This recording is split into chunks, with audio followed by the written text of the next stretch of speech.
Okay, so here's my level. You start out here. It's supposed to feel like a very day after tomorrow-esque type of world you're in here. Everything's snowed in. It's very cold. Or like Fallout, I guess, but you know, took inspiration from Day After Tomorrow. So I did a lot of work with the particles and did a lot with the lighting as well. And I goofed around with audio a little bit, and I'll go into detail as I move into the level a little bit more. But basically, right off the bat, I want everything pushing you forward. So I have your rear closed off; it's all snowed in, and it's bursting through, so it's motion this way. And there's even motion downwards, because everything I wanted was to focus the player's attention downwards. So, with the snow particles that I made, I mean, obviously snow falls downwards, but I wanted it all in the central area, all going down, to draw the player's eye downwards. Along with it, also this is pointing kind of downwards, so everything's just kind of funneling the player towards your first goal of the game, is that warm light.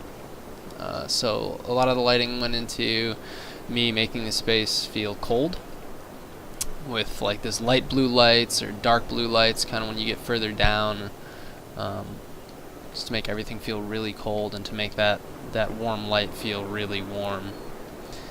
The audio, obviously, you can hear the wind howling above you when you get closer to the center of the room to this busted out skylight. And it gets louder even when you go upstairs.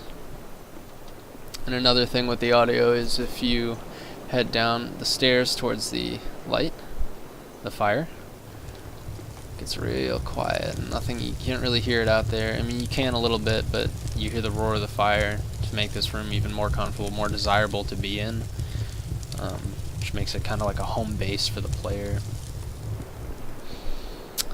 Other than that, I took a lot of the inspiration from the DePaul Center, so I really like the railings. I kind of modeled something kind of like the railings that they had there. I really love that you could see from one floor down to the next, so I did that. I made it like a 3-layer building. It's kind of like a department store almost, 'cause it's a little bit too small to be a mall, but yeah, that's the space I was going for, and I wanted it. I'm going to turn that down a little bit. I don't know how loud it's going to be in the recording. And I wanted to tell a story with the space as well. So I have tents here and down here as well. I should tell the player, like, there were people at one point like living here, like taking refuge here, and now it's not as safe as it once was. There's people missing, and it's kind of not scary, but it's a little bit unnerving. Gives you this sense of survival. It's the survival game that I was designing this for. And then I took a lot of research photos, and I didn't take the photos, I found them, but of snowed-in malls or abandoned malls and things like that to give this like a correct sense of space and lighting as well, because you could see in a lot of the photos was the blue lighting reflecting off of the snow, and it just makes it feel really cold. I'm shivering just thinking about it. Story-wise or encounter-wise, obviously I said I wanted everything to draw the player downwards immediately, which would give them the sense to, hey, I need to go into this room. So you do, and here's where your first encounter would be, maybe with some NPCs or something telling you, like, we're cool with you staying here, we just need your help because we can't go out in the cold anymore. Ideally, the cold would affect the player as well. Can't move as much, whatever, you might die out there, so you need to find resources. These resources being food and wood to stoke the fire.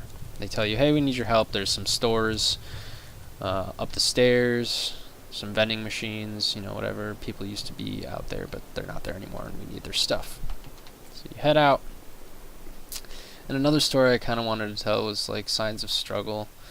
So there's, chairs tipped over, knocked over, tables that were like at one point in front of a door that's kind of pushed out of the way now. But resource-wise, you would turn these tables and chairs or whatever into firewood, and use that for fire and kindling. Other objects in rooms you might be able to destroy for kindling. And yeah, so another idea of, you know, setting up barricades but having things busted into out of, you know, in the name of survival. This is kind of like food court I was going for. It was once an encampment for people, now it's all gone. These were supposed to be vending machines. Texturing that got stupid. I'm not good at texturing, so I just kind of made one of them light up to give the sense of, hey, this one still works. You can break it open for food and whatever. So you go over there, break that open for food, snackies, whatever you need. And the last place we can go to is upstairs. This little staircase. And now you're all the way up here, and the light's really cold, and the wind is really loud, and it makes you kind of like afraid to try and even chance this gap. But you do, because you see the vending machines over there, and you're like, hell yeah, I need food. Maybe get yourself a run and start. And you make it. And you grab your food, and your friends are happy, you bring it down to them, and you survived yet another day in cold hell world, or day after tomorrow world, or what have you. But take it downstairs, bring it back to that nice warm light, and you rekindle that fire, and you eat your nice snacks.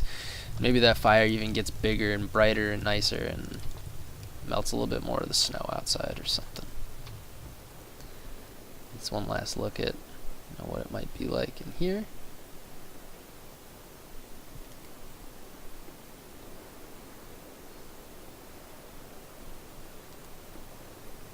And that is my cool level. Thank you.